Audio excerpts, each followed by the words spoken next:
السلام علیکم معزز ناظرین، آج کے اس ویڈیو میں ہم بہت ہی ایک اہم session right to education act 2009 یا آر ٹی 2009 کے بارے میں معلومات حاصل کریں گے۔ آر ٹی 2009 کو 1 اپریل 2010 سے نافذ العمل کیا گیا ہے۔ اس قانون کے تحت اسکولی عمر کے 6 تا 14 سال کے بچوں کو معیاری تعلیم کے حصول کا حق حاصل ہوا۔ تمام بچوں کو معیاری تعلیم فراہم کرنے کے لیے ضروری اسکولز کا قیام حکومت کی ذمہ داریاں، اسکولز کے لیے ضروری اصول و ضوابط معیارات کے مطابق واضح طور پر اس قانون میں بیان کیا گیا ہے، اور یہ پوائنٹ بہت ہی اہم ہے۔ اس قانون میں 7 ابواب، 38 سیکشن اور 1 ضمیمہ ہے۔ اب ہم یہاں پر NCF 2005 اور آر ٹی 2009 کے تناظر میں تدریسی و اقتصادی فہم کیسا ہونا چاہیے اس کے بارے میں جانکاری حاصل کریں گے۔ NCF کے بارے میں آپ میرے پچھلے ویڈیو میں جانکاری حاصل کر چکے ہیں۔ اقتصاد کا انحصار معیاری تدریس پر ہوتا ہے۔ تدریس سے مراد بیان کرنا نہیں ہے، صرف سنانے سے یا سکھانے سے سکھایا نہیں جا سکتا۔ تدریس ایک عمل ہے، ایک فن ہے۔ مختلف طریقے جیسے عمل و رد عمل، مشاہدات، تجربات، تحقیق، منصوبہ کام، انکشافات، مظاہرے وغیرہ کے ذریعے اکتساب میں مستعدی سے حصہ لیتے ہوئے سیکھتے ہیں۔ ان طور طریقوں کے ذریعے دیگر مسئلے پر بچے بذات خود سوچتے ہوئے منفرد انداز میں انجام دیتے ہوئے کام کی تصحیح کرتے ہوئے سیکھتے ہیں۔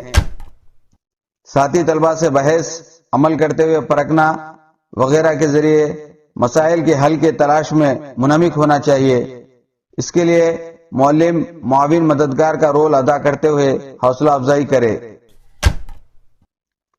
مؤثر تدریسی و اقتصابی طور طریقوں کے لیے بچے شراکت داری کے ذریعے سیکھنے کے لیے معلم تدریسی وسائل اور تدریسی و اقتصابی اشیاء مہیا کر لیں۔ اس لیے صرف معلومات فراہم کرنے پر توجہ دیے بغیر باریک بینی، سوچ، تخلیقی صلاحیتوں اور دیگر استعدادوں کے حصول کے آلات پر توجہ دیں۔ معلم کا تدریسی مقصد بچوں میں تخلیقی صلاحیت، باریک بینی کے ساتھ سوچنا، ترسیلی مہارتیں، دیگر افراد کے ساتھ مل کر کام کرنے کا رجحان، مہارتوں کو فروغ دینا اور ان کے حصول کے لیے ذمہ داری نبھانا ہے۔ اب آر ٹی کے تحت پنشمنٹ پر کیا ہے، پنشمنٹ دینے پر کیا سزا ملے گی، ایک ٹیچر کے لیے کیا جرمانہ رہے گا، یا قانون کے دائرے میں کیا جواب دہ ہوگا، اس کے بارے میں معلومات حاصل کریں گے۔ جیسے جسمانی سزا، بچوں کو مارنا ہے، اٹھ بیٹھ کرانا ہے، نوچنا، چمٹنا، مرغا بنانا، سروں پر بیگ رکھ کر ٹھہرانا، گھٹنوں کے بل ٹھہرانا، آپس میں ناک پکڑ کر تھپڑ رسید کرنا، برقی شاک لگانا، کان مروڑنا، دوڑانا، دھوپ میں ٹھہرانا، بال پکڑ کر کھینچنا، انگلیوں کے بیچ اس کے لکڑی رکھ کر دبانا، لکڑی یا دوسری چیزوں سے مارنا وغیرہ جسم کو تکلیف پہنچانے والی جسمانی سزاؤں کے تحت آتے ہیں۔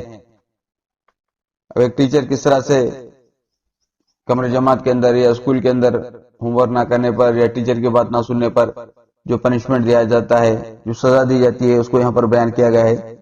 اسے تمام ٹیچرز کو دوری اختیار کرنا چاہیے، اور جہاں تک ہو سکے پیار سے، محبت سے، نرمی کے ساتھ بچوں کے ساتھ برتاؤ کرنا چاہیے، اور کلاس روم کو کنٹرول کرنا چاہیے۔ اب رہی ذہنی سزا، بچوں سے گالی گلوچ کرنا، عزت نفس کو ٹھیس پہنچانے والے الفاظ استعمال کرنا، جماعت میں داخل ہونے نہ دینا، جھڑکنا، بے عزتی کرنا، مختلف القاب سے پکارنا وغیرہ ذہنی سزا کے تحت شامل ہوتے ہیں۔ تو جہاں تک ہو سکے ایک ٹیچر کو، ایک معلم کو بچوں کو ڈسکریج نہیں کرنا چاہیے، کمرے جماعت کے اندر ان کو تذلیل نہیں کرنا چاہیے، بلکہ ان کے حوصلہ افزائی کرنا چاہیے، مختلف القاب اور مختلف الفاظ کا استعمال کرتے ہوئے ان کی ہمت افزائی کرنا چاہیے، تاکہ بچے مزید آگے بڑھ سکے، مزید ان کی تعلیمی ترقی ہو سکے۔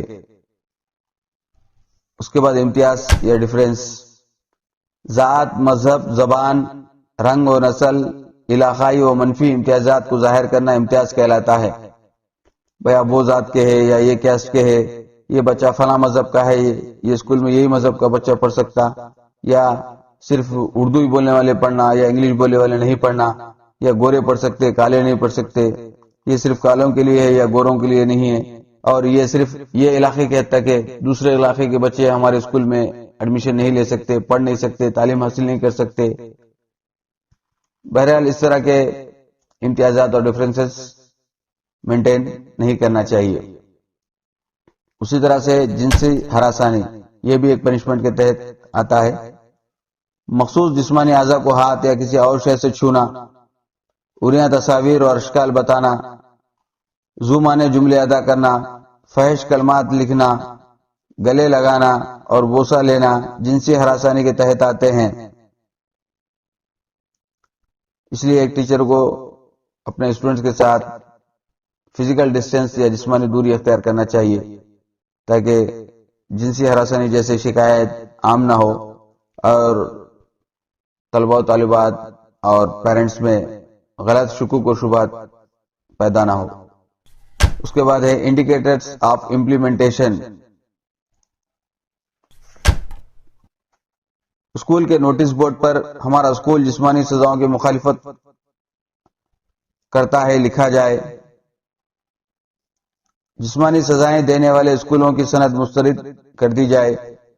جو اسکول کے ٹیچرز یا جس اسکول میں فزیکل پنشمنٹ دیا جاتا ہے اسٹوڈنٹس کو،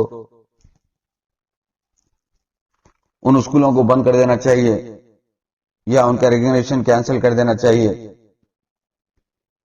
اسکولوں کو تصدیقی سند جاری کرنے کے دوران انتظامیہ مینجمنٹ سے یہ تحریری یقین دہانی کی جائے کہ وہ اپنے اسکولوں میں خوف، ڈر اور سزاؤں سے پاک ماحول فراہم کریں گے۔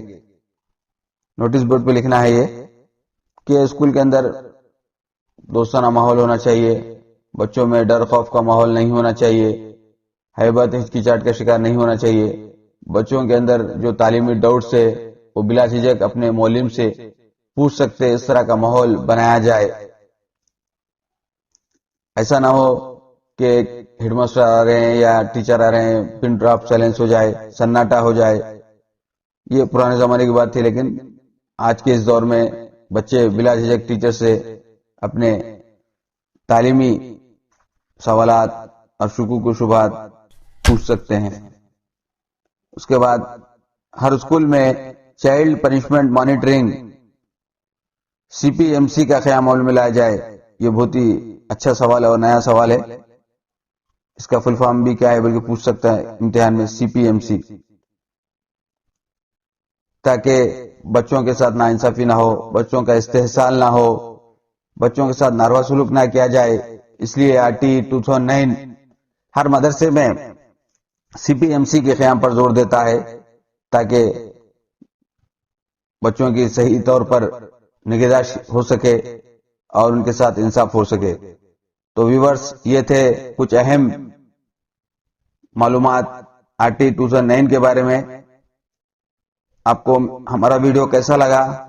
آپ اپنا فیڈ بیک اور کامنٹ ضرور دیجئے تاکہ ہم مختلف مضامین کے مختلف عنوانات پر مزید ایسے دلچسپ معلوماتی اور کارآمد ویڈیوز آپ کی خدمت میں پیش کر سکیں۔ شکریہ، خدا حافظ۔